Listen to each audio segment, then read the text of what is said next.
Excellency the President, it is very true. And speaking after you have already made your speech, all we can do is fortify what you are saying.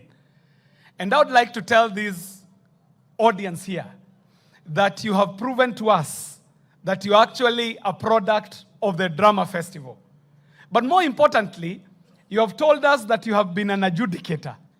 So being an adjudicator, Your Excellency the President, we would like for you to adjudicate for us the performance of your cabinet secretary who stood here and invited us, because you told us that you have a history, that you have been somewhere where you were in administration and he was your boss. Now the difference between yourself and the cabinet secretary is that after the administration, you got into drama. But the cabinet secretary got here and he is still an administrator. His hands never moved the whole time he gave the speech. And you as the adjudicator, your deputy president, kindly adjudicate this performance.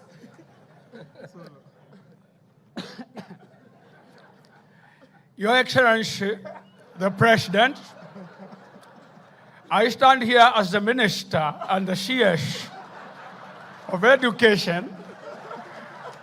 And Your Excellency, you have guided us that this drama festival needs to be commercialized and taken to a bigger stage, because we shall be performing for the entire region in places like Uganda, where they do not have anything close to drama, Your Excellency. Your Excellency, you might need to adjudicate our CS and my very good friend and senior and ranking and a ranking leader in this country on his performance.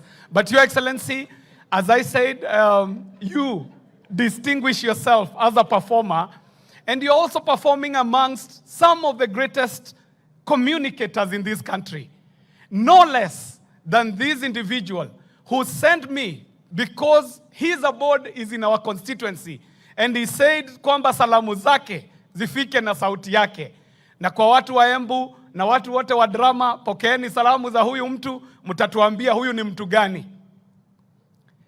Serikali hii serikali ambayo tumebuni hapa na huyu mtu yangu Rigiji, mtu yangu ya mkono. Serikali hii ni ya watu wote. Na mimi namsikia huyu mjumbe wa huku Manyata akitaja waalimu. Mimi nakukumbusha serikali yetu ni ya watu wote. Waalimu, madaktari, watu ya bodaboda na watu ya soko, wote wako hapa. Na nyinyi watu ya drama, nataka niwaambie hii mambo ni kujipanga, my friend. Hii mambo. Your Excellency, I have not much more to say. I only wanted to say that this is a great platform for individuals who might have careers, not only in the performance and the creative industry, but also people like yourself who end up in public service and benefit from the performances and their experience on the stage.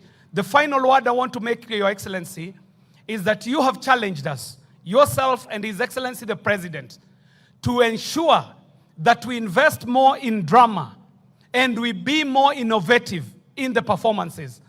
That call, we take it very seriously, because the Drama Festival has run, as you said, for 62 years, from 1959, without much change.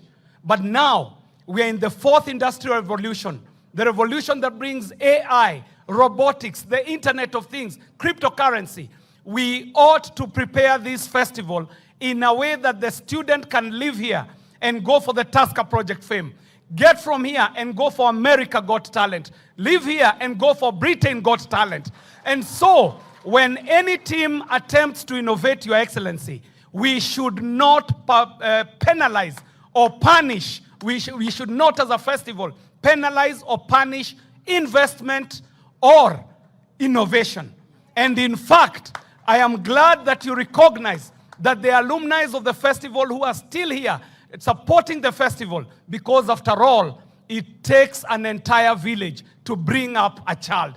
Do not castigate Cleophas Malala for being part of the festival, even if he is an SG. Let us make a festival that is fit for purpose for a time such as this. I thank you, Your Excellency. Asante. Sasa wale